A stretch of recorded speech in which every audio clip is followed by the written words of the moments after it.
안녕하세요. 저는 10년간의 결혼 생활에 마침표를 찍게 된 40대 초반의 여성입니다. 고부 갈등 같은 건 저하고는 인연 없는 일인 줄 알았어요.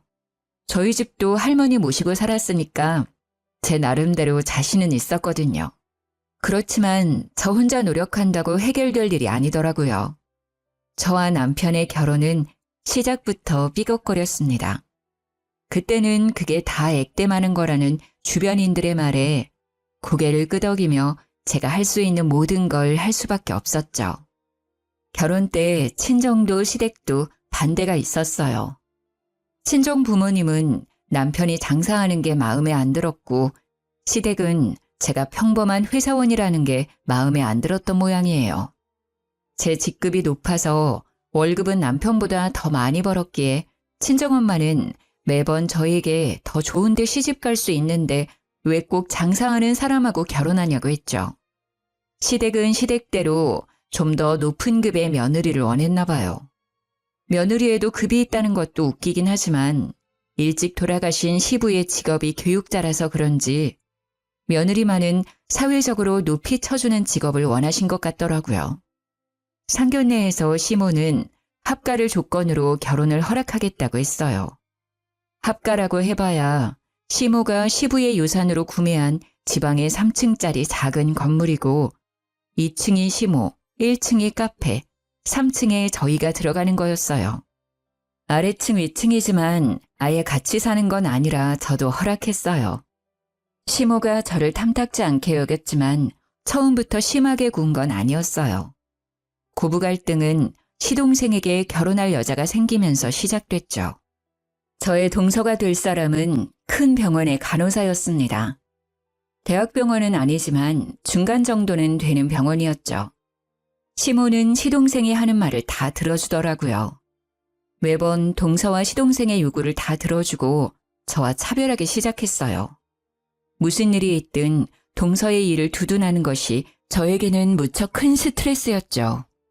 상견례 때 딱 한 번 만나본 동서는 그때도 당돌한 모습이었습니다. 제가 결혼할 때는 합가를 하기 때문에 남편이 집을 가지고 있는 쪽이었고 시모는 그걸 이유로 예단과 예물을 모두 원했습니다. 저는 예단비를 2천만 원 해드렸고 남편과 시댁의 예물로 거의 1,000만 원을 썼어요. 보통은 꾸민비라고 돌아오는 돈이 있는데 그것마저 없었죠. 친정집에서는 이런 경우가 어디 있냐며 요즘 세상에 합가까지 하는데 너무하다는 반응이었지만 저는 이제 곧 가족이 될 사이니 분란을 만들고 싶지 않았어요. 어차피 저는 몸만 들어가는 거니까 괜찮다고 생각했죠. 그런데 이번에 시동생이 집에 와서 하는 이야기를 들으니 상견례 때의 그 당돌한 모습의 동서가 생각나더라고요. 엄마, 여자친구가 꾸민비로 명품백을 달라고 해. 혹시 해줄 수 있어? 명품백? 얼마짜리길래 이렇게 조심스럽게 물어봐? 한 1,000만 원짜리인데 진짜 예쁘고 어디 가서 자랑하기 좋아. 1,000만 원요?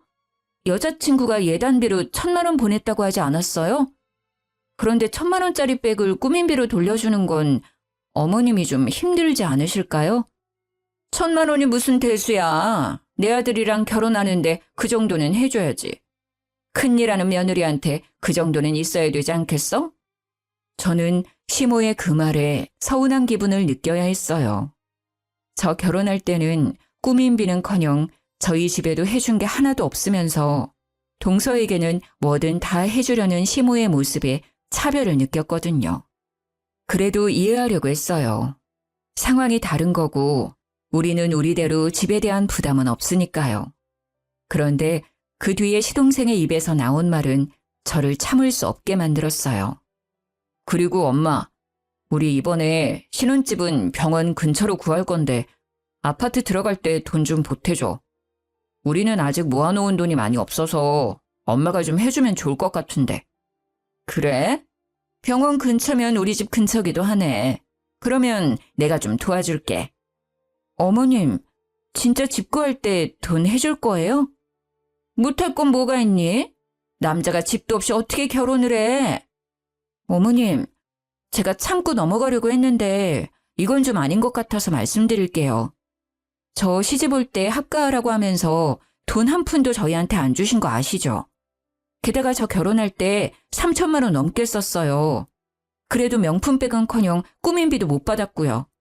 그런데 도련님 결혼할 사람한테는 명품 가방도 주시고 집까지 해주신다고 하면 제가 기분이 좋지 않을 거 뻔히 아시잖아요. 넌 말 참 웃기게 한다. 그래서 네가 나한테 돈 맡겨놨니? 네가 뭔데 나한테 돈을 줬네 안 줬네 하는 거야. 너 결혼할 때도 내가 반대했는데 합가하는 조건으로 네가 결혼하기로 한 거잖아. 네가 그렇게 해도 좋다고 해놓고 왜 지금에 와서 그러는 건지 나는 도통 이해가 안 가는구나. 어머님, 그렇게 말씀하시면 안 되죠. 솔직히 어머님 수발 들면서 모시고 사는 사람은 우리잖아요.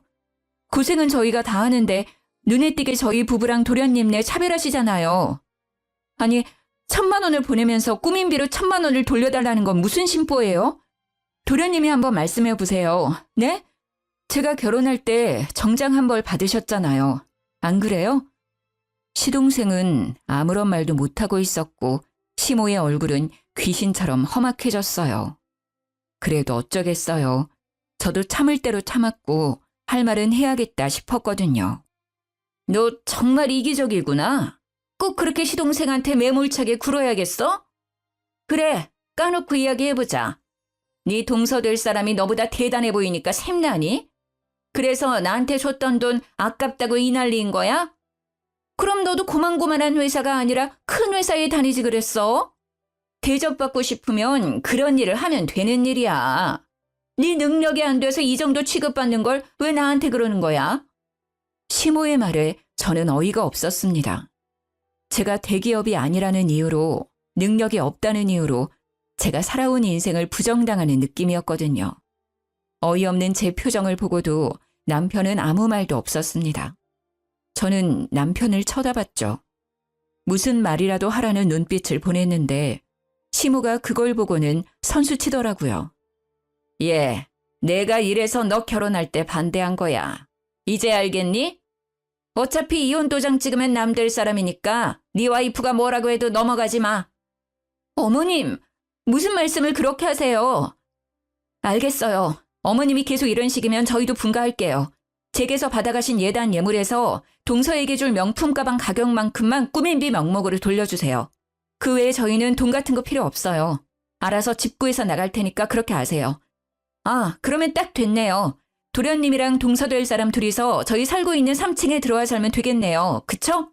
어차피 저 같은 사람보다 동서될 사람이 더 믿음직스럽지 않겠어요? 홍수, 그건 좀... 왜요? 저는 하고 있는데 와이프 고생시키고 싶지는 않으세요? 도련님도 너무하세요. 저는 무상으로 합가해서 열심히 수발드는데 대단하신 그분이 제가 하는 걸 못할 리가 없잖아요. 어머님도 저보다는 둘째 며느리가 수발드는 게 더 좋으신 것 같으니까요. 제 말에 시동생은 꿀먹은 벙어리가 됐어요. 시모는 저를 물끄러미 바라보더니 한숨을 푹 쉬더라고요. 분가는 절대 안 된다.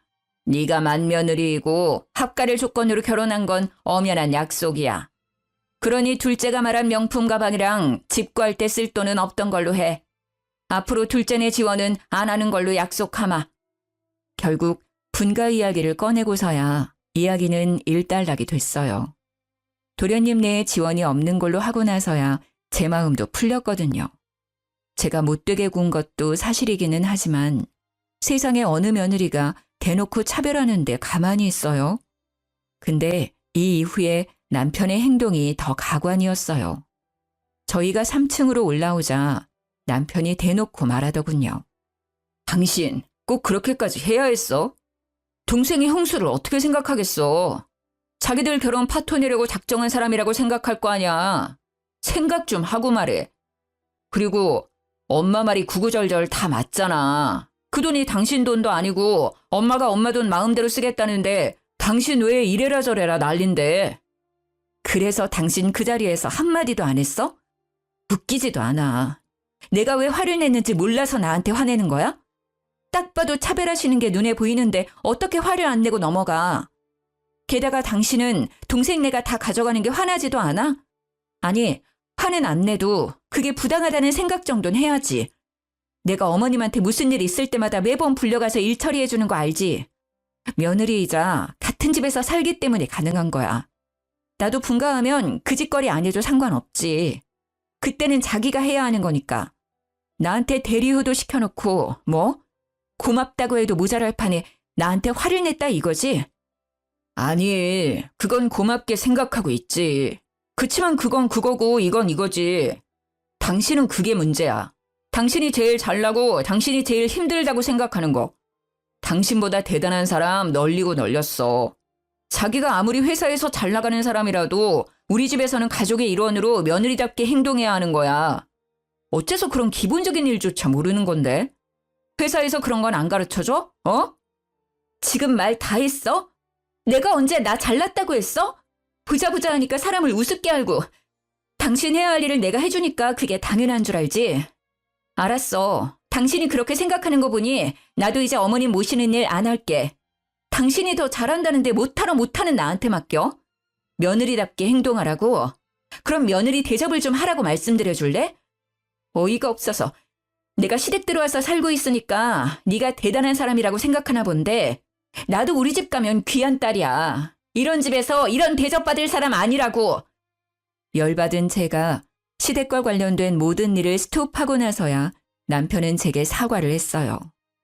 하지만 이미 제 마음속에는 남편이 제 편이라는 철석 같은 믿음이 사라졌죠. 누가 이런 놈을 내 편이라고 믿겠어요? 이날 진짜 남편이 왜 남의 편인지를 알게 됐죠. 이상하게도 남편은 시댁 식구들이 있을 때나 시댁과 관련된 일이면 항상 저를 무시하거나 까내리는 말을 많이 했었거든요. 그게 무엇 때문인지를 알 수 없는 저는 내내 꺼림칙한 마음으로 답답함만 늘어갔었죠. 그렇게 시댁과의 골은 한 번 생기니 좀처럼 사라지질 않더라고요. 그리고 대망의 이혼 결심의 날이 다가왔어요. 시동생이 결혼하고 3년째가 되던 명절이었어요. 설날을 맞이하는 저희 시댁은 분주했어요. 설 바로 전날에 제사가 하나 있었거든요. 그날에 모여서 전을 부치고 준비를 해야 하는데 연차를 쓰기가 힘들었어요. 그렇지만 맏며느리이기도 하고 이런 일에는 오해가 생길 일이 많으니 최대한 참석하려고 노력했죠. 다른 직원에게 황금 연휴 연차를 양보하겠다고 하고 아침부터 저는 전을 부치러 내려갔죠. 그런데 내려가니 어머님만 덩그러니 있더라고요. 어제 장을 보러 가야 했는데 제가 연차를 쓰기 위해 무리하게 야근을 하는 바람에 못 갔거든요. 미리 이야기해두어서 동서가 장을 봐왔을 거라고 생각했는데 장을 봐두지 않았더라고요. 어머님, 어제 장 안 보셨어요? 그래, 네가 없는데 어떻게 장을 보러 가니? 저 야근이라서 일해야 하니 동서랑 같이 갔다 오시라고 말씀드렸잖아요. 동서한테도 연락해놨는데. 어제는 둘째도 바쁘다고 해서 오지 말라고 했다. 그렇다고 나 혼자 갈 수도 없고. 일단 장부터 보고 오자. 재료 손질해놓고 손 가는 것만 대충 해놓으면 내일 제사 지내기 전에 음식하기는 쉽겠지. 전만 오늘 부쳐놓으면 되지 않겠니? 그럼 동서 오면 같이 가요. 이제 곧 올 시간이잖아요. 네 동서는 오늘 못 온다고 연락 왔다. 일하느라 바쁘다고 하는데 오지 말라고 했어. 어머님, 동서 이 집 식구된 지 벌써 3년째예요. 어떻게 매번 제삿날만 되면 못 온다고 해요? 진짜로 일 있어서 못 오는 거 맞아요? 넌 꼭 말을 그런 식으로 해야겠니? 바쁘겠지. 큰 병원 간호사가 얼마나 바쁘겠어. 네가 이럴 때는 이해 좀 하고 넘어가. 괜히 트집 잡지 말고. 그럴수록 너 텃세 부리는 거로 보여. 아, 그럼 내일은 몇 시쯤 온대요? 일 끝나면 6시니까 7시면 오겠죠? 오늘 제사 음식 끝내놓고 내일 설 명절 음식 새로 해요. 7시쯤 동서 오면 같이 준비하면 되겠네요. 아니야, 네 동서 이번 설에는 좀 많이 바쁘대. 네? 그게 무슨 말이에요? 제사랑 명절 때 네 동서 안 온다는 말이야. 아니, 병원에서 여기까지 차 타고 겨우 10분이에요. 동서네 집에서는 15분밖에 안 되고요. 저녁 먹고 잠시 와도 될 거리밖에 안 되는데 왜 못 와요? 바쁘면 그럴 수도 있지. 뭘 그렇게 화를 내? 일부러 못 온다니? 그리고 네가 있으니까 나도 맘 편하게 안 와도 된다고 했어. 고작 장보고 전 부치는데 세 사람이나 있을 필요 있어?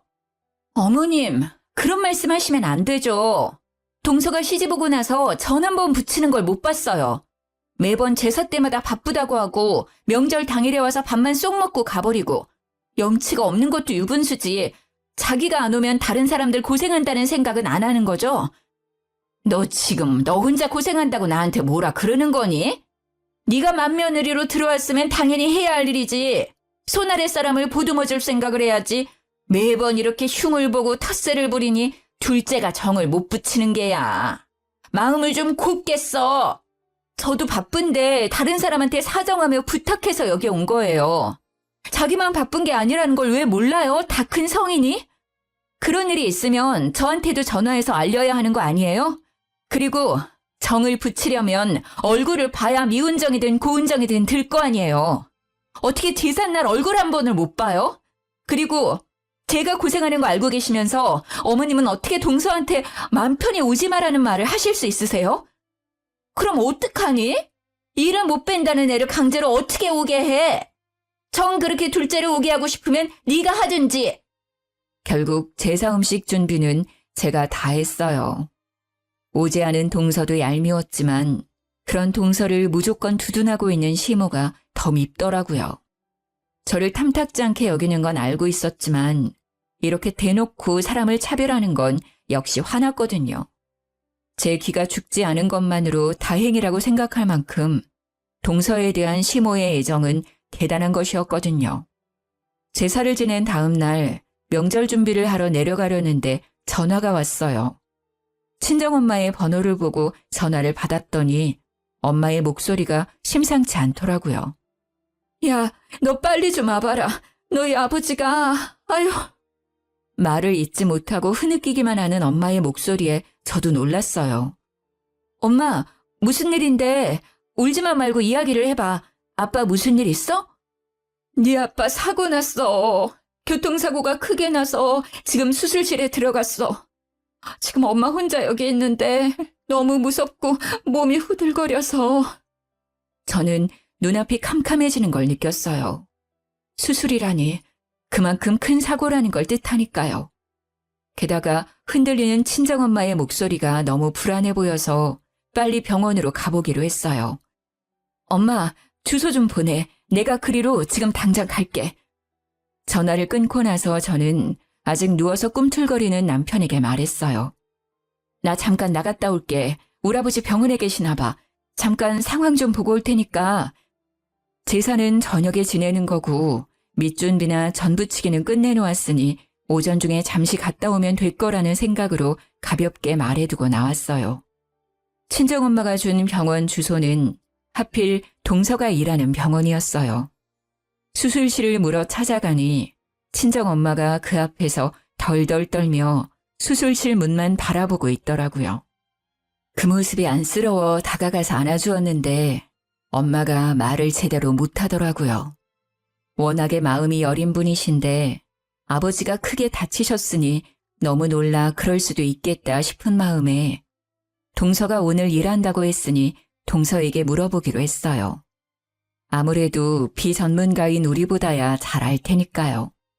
그래서 간호사들이 모여있는 간호데스크를 찾아갔어요. 저기, 안녕하세요. 혹시 이하나라는 간호사가 어디에 있는지 알 수 있을까요? 이하나 간호사요? 혹시 무슨 일 때문에 찾으시는지 여쭤봐도 될까요? 아, 저는 이하나 간호사 친척인데요. 저희 아버지가 교통사고로 수술방에 들어가 있는데 상태가 어떤지 물어보려고 찾아왔어요. 제 얼굴 보면 알 텐데. 아, 그러셨어요. 그런데 어쩌죠? 오늘 이하나 간호사 연차 쓰고 쉬는 날이에요. 여기에는 없으니 전화해서 한번 물어보세요. 전화번호는 아시죠? 아, 네, 알고 있어요. 아, 전화부터 하면 되는 걸 저도 정신이 없어서 여기부터 찾아왔네요. 고마워요. 그렇게 말하고 돌아선 저는 찜찜한 생각에 좀처럼 자리를 뜰 수 없었어요. 오늘까지 분명히 일을 한다고 했던 동서가 연차를 쓰고 오늘 출근을 안 했다는 게 거슬렸거든요. 거짓말을 하고 도대체 어디로 갔을까 하고 생각하던 찰나 뒤에서 간호사들끼리 모여서 하는 이야기가 들리더라고요. 하나쌤, 오늘 친정 간다고 하지 않았어? 응, 친정 간다고 어제부터 완전 신나 있었지. 진짜 부럽다. 잘들 봐도 시집은 이쌤처럼 가야 하는 거야. 봐, 1,000만 원쯤 되는 명품 가방에 명절에 친정까지 가게 해주는 시어머니가 세상에 어디 있어. 정말 모든 여자들이 원하는 결혼이 이거지. 진짜? 이쌤 정말 남자 잘 잡았네. 남자가 그렇게 쫓아다녔다면서? 남자 집도 꽤 잘 산다고 하던데. 완전 좋겠다. 간호사들끼리 하는 그 이야기를 옆에서 듣고 있던 저는 순식간에 화가 머리 끝까지 오르는 것이 느껴졌어요. 저한테 모든 일을 맡기고 연차 쓰고 친정 간 동서도 사주지 않겠다고 했던 명품백을 사준 시모도 시댁 식구들 일이라면 제 탓부터 하고 보는 남편도 모든 게 진절머리가 나더라고요. 싹 다 갈아엎어버리고 싶을 만큼요. 열이 받아 어떻게 이 인간들에게 복수할까 하고 생각하는 찰나 시모에게서 전화가 왔더라고요. 얘, 너 오늘 제삿날인 거 모르니?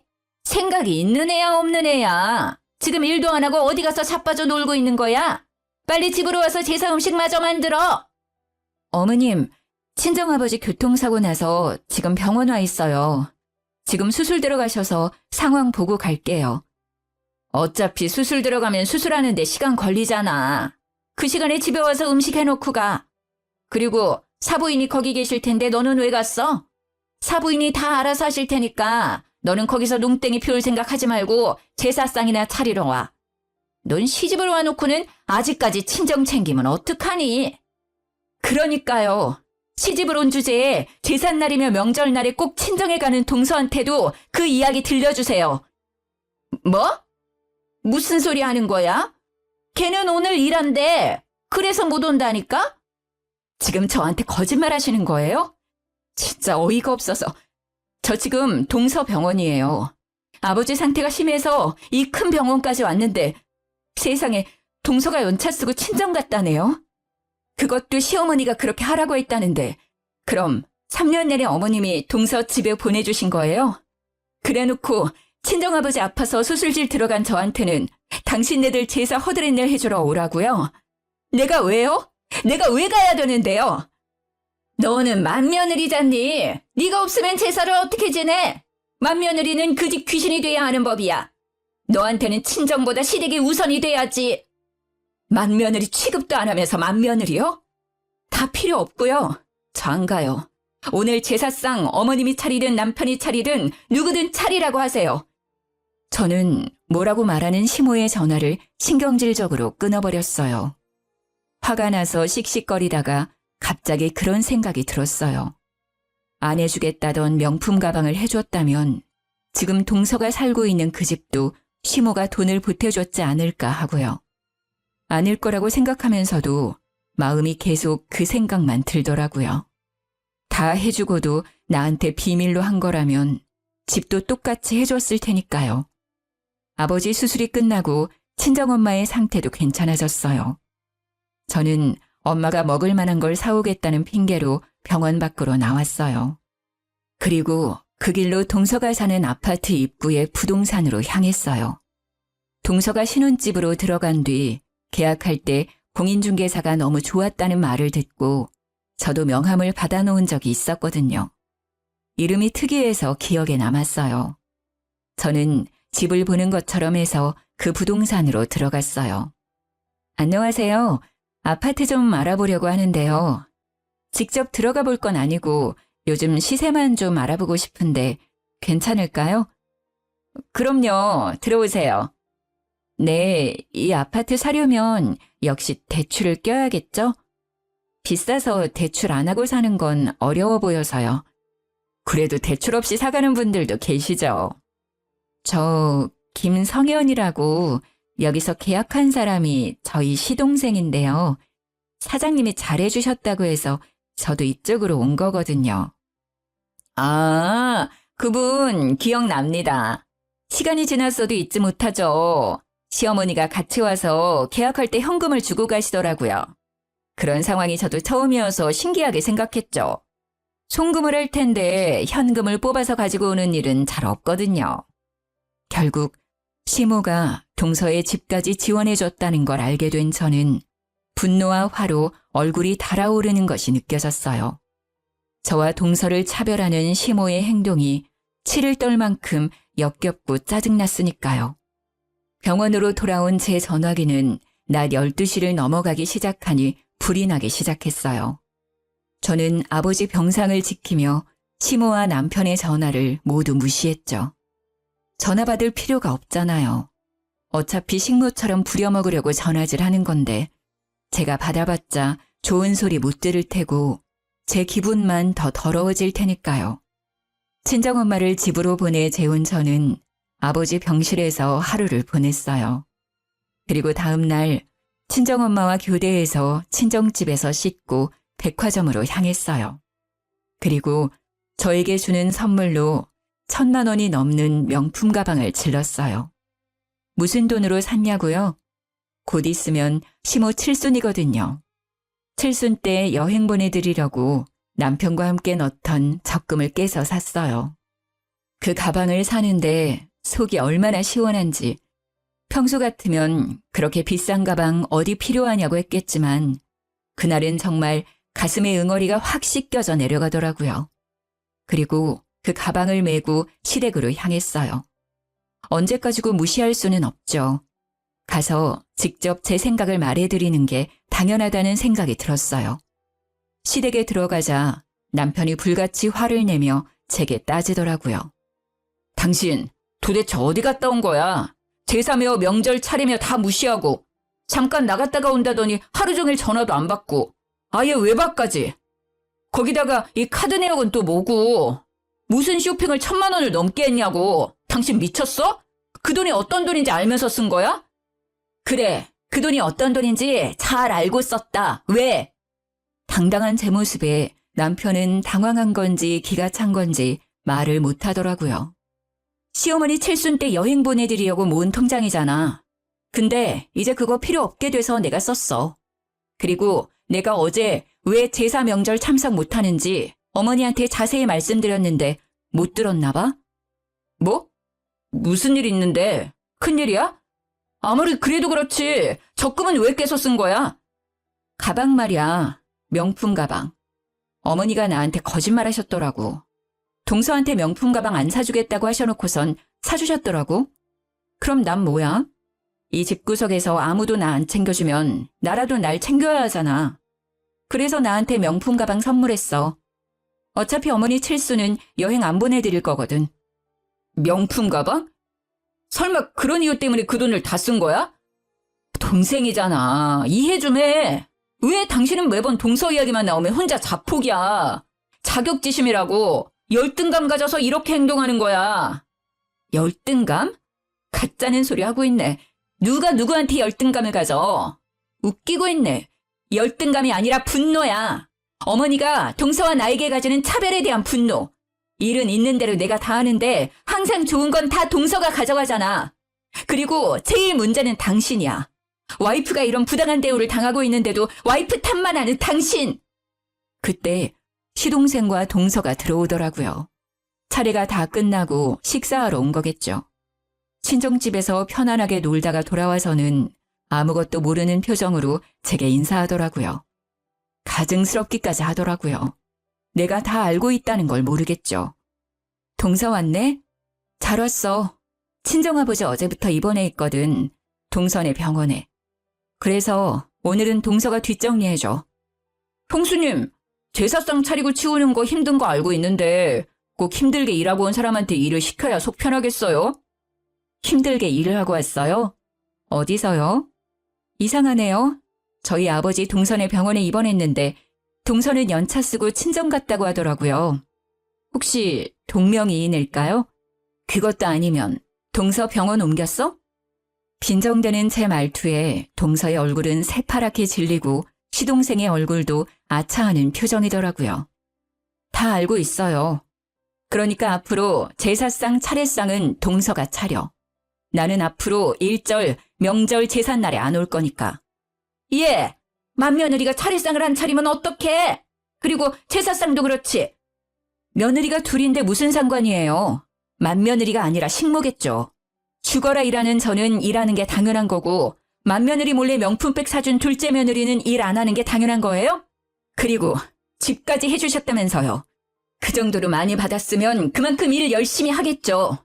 저는 명품백도 집도 받지 않았으니 제 마음대로 하려고요. 무슨 말을 이렇게 싸가지 없게 해? 아, 그리고 당신 우리 분가할까? 분가는 무슨 분가야. 멀쩡한 집 놔두고 왜 나가려고 하는데? 그리고 무슨 일만 생기면 분가하자고 협박하는데 그거 이제 안 먹혀. 나는 안 할 거야. 나가려면 당신 혼자 나가. 그래? 그럼 더 좋지. 알았어. 당신 말대로 내가 나갈게. 이혼해서 갈라서면 딱 되겠네. 이미 이혼을 향한 마음이 반쯤 기울어져 있었기에 저는 남편의 말에 흔쾌히 이혼을 받아들이려 했어요. 남편의 의도가 이혼이었건 아니었건 상관없었어요. 그냥 이 개떡 같은 집구석에서 빠져나가고 싶은 마음뿐이었거든요. 어차피 저야 월급도 빵빵하고 직급도 높아서 남편보다 더 잘 벌고 있었거든요. 그리고 결혼할 때 사둔 땅값도 꽤 많이 올라서 조만간 팔 생각이었거든요. 그 땅값이면 저랑 딸 둘이 살 집 정도는 충분히 마련할 수 있거든요. 이혼이라는 말에 남편의 낯빛이 싹 바뀌더라고요. 뭐 이해해요. 이혼까지 생각한 건 아니었을 거예요. 그런데 홧김에한 이야기라도 뱉으면 담을 수 없는 거 아니겠어요? 여보, 잠깐만. 내가 언제 헤어지자고 했어? 그냥 잠시 별거 정도로 생각하고 한 말이야. 갑자기 왜 이혼이라는 말이 나온 거야? 다 필요 없고 그냥 이혼해. 당신 나랑 같이 있고 싶지 않다며. 싫은데 왜 같이 있어? 그냥 헤어지는 게 깔끔하고 좋지. 그러니까 내가 이혼하고 나가줄게. 그럼 됐지? 갑작스런 저의 이혼 선언에 모두들 혼란스러워 보였습니다. 특히 동서의 얼굴이 멍하더라고요. 저는 콕 집어 동서에게 친절하게 말해줬어요. 나 이혼하면 동서가 3층에 들어와서 살면 되겠네. 딱 좋겠어. 어머니도 동서 그렇게 좋아하는데 얼마나 잘해주시겠어. 어머니도 능력 있는 동서가 봐주시는 게 좋잖아요. 안 그래요? 여보, 제발 그런 말 하지 마. 당신이 왜 나가? 이렇게 한번 싸운 걸로 이혼 이야기 나오는 건 좀 너무한 거 아니야? 일단 진정하고 마음을 가라앉힌 뒤에 다시 이야기해보자. 한 번 싸운 거라고? 당신이 매번 시댁 식구들 앞에서 낚아내리는 거 참는 것도 이제는 한계야. 막말로 내가 당신보다 돈 더 잘 버는 것도 사실이고 당신보다 능력 좋은 것도 사실이잖아. 그러니까 애는 내가 데려갈게. 어차피 당신이 데려가봐야 친권 양육권 뺏길걸? 아니, 이게 다 무슨 소리야? 네가 우리 아들보다 돈을 어떻게 더 많이 벌어? 네가 무슨 능력이 돼서 우리 손녀딸을 데려간단 말이야? 어머니, 좀 그만하세요. 이 사람 회사는 중소기업이라도 직급이 높아요. 월급이 제 한 달 버는 돈에 배가 넘는다고요. 가지고 있던 재산도 저보다 더 많고요. 남편의 말에 시몬은 깜짝 놀라며 제 얼굴을 쳐다보더라고요.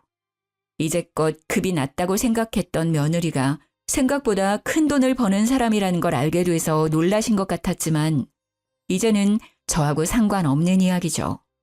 이혼 선언 후 3층으로 올라가자 남편이 쫓아와서는 제 손목을 붙잡고는 애원하더라고요.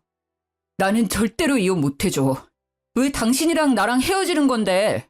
어머니가 저러는 거 하루 이틀 일도 아니고. 동생네는 내가 앞으로 단속 잘할게. 이혼 이야기 꺼내지도 마. 나 진짜 궁금해서 그러는데 당신 왜 시댁 식구들이랑 있으면 나를 그렇게 모자란 사람처럼 만들었어? 이상하게 나만 못 살게 군 이유가 뭐야? 그건 자기가 너무 잘 나가니까. 내가 밖에서는 항상 당신 들러리 같은 존재라 집에서만큼은 주인이고 싶었다고. 남편의 말에 비웃음도 나오지 않았어요. 들러리 같은 존재. 자신의 자격지심으로 이제껏 저를 괴롭히고 고부 갈등에도 아무런 방어를 해주지 않았다는 게 괘씸하고 열받았지만 이것도 이제는 끝인 거죠. 그래, 마누라 까내리고 얻은 그 자존감 오늘까지겠네. 당신이 그러지만 않았어도 내가 버는 돈은 다 자기 거였어. 넌 줄 한 번 잘못 써는 바람에 다 날아가게 생긴 거라고. 다 됐고 어머니랑 살면서 우리 애한테 줄 양육비나 까먹지 말고 잘 챙겨. 내가 당신보다 잘 산다 해도 양육비는 내가 아니라 당신이 딸한테 보내는 거니까. 그 정도 아빠 노릇은 잘할 거라고 생각할게. 망연자실한 표정의 남편에게 저는 마지막 한 방을 때려줬어요. 그리고 내가 시어머니랑 동서 때문에 자기랑 이혼하는 거라고 착각하는 것 같은데 아니야. 내가 이혼을 택한 이유 중에 50%는 당신 때문이거든? 힘들 때 도와주기는커녕 내 탓으로 돌리고 당신 위해서 한 일들을 욕심 많은 여자로 치부한 당신 탓. 저는 애를 데리고 그날부로 친정으로 돌아왔어요. 제 명의의 땅을 팔아서 소형 아파트를 샀고 친정 근처에 집을 사서 육아도 친정 부모님과 같이 하고 있어요. 그 뒤로 남편과는 이혼 이야기가 아니면 연락을 끊고 살았어요. 그러다가 한번 시모를 만난 적이 있었어요. 이혼 후 첫 추석 연휴 때 백화점에서 마주쳤죠. 저는 딸이랑 친정엄마 모시고 백화점에서 쇼핑을 하고 있었어요. 아버지 일로 고생한 엄마에게 옷 한 벌 사드리려고요. 집에서 쉬고 계신 아버지가 좋아하는 디저트를 사러 식품관에 갔다가 시모를 딱 마주쳤어요. 그 얄미운 얼굴을 보니 생각이 나더라고요. 시모의 생일이 추석 연휴 근처였거든요. 안녕하셨어요? 장 보러 오셨나 봐요? 오늘이 생신이셨죠? 전 시모는 갑자기 제가 말을 걸자 당황한 듯 보였어요. 그래, 오랜만이구나. 아직도 내 생일을 잊어버리지 않았네. 그렇죠. 같이 산 세월이 있는데 그렇게 쉽게 잊을 리 있겠어요? 동서는 같이 안 온 걸 보니 여전히 바쁜 모양이에요. 혼자서 장 보시는 거 싫어하시면서. 동서 이야기에 시모의 얼굴이 싹 굳어지더니 그렇게 귀해하던 동서의 욕을 하기 시작하더라고요. 그년 이야기는 꺼내지 마라.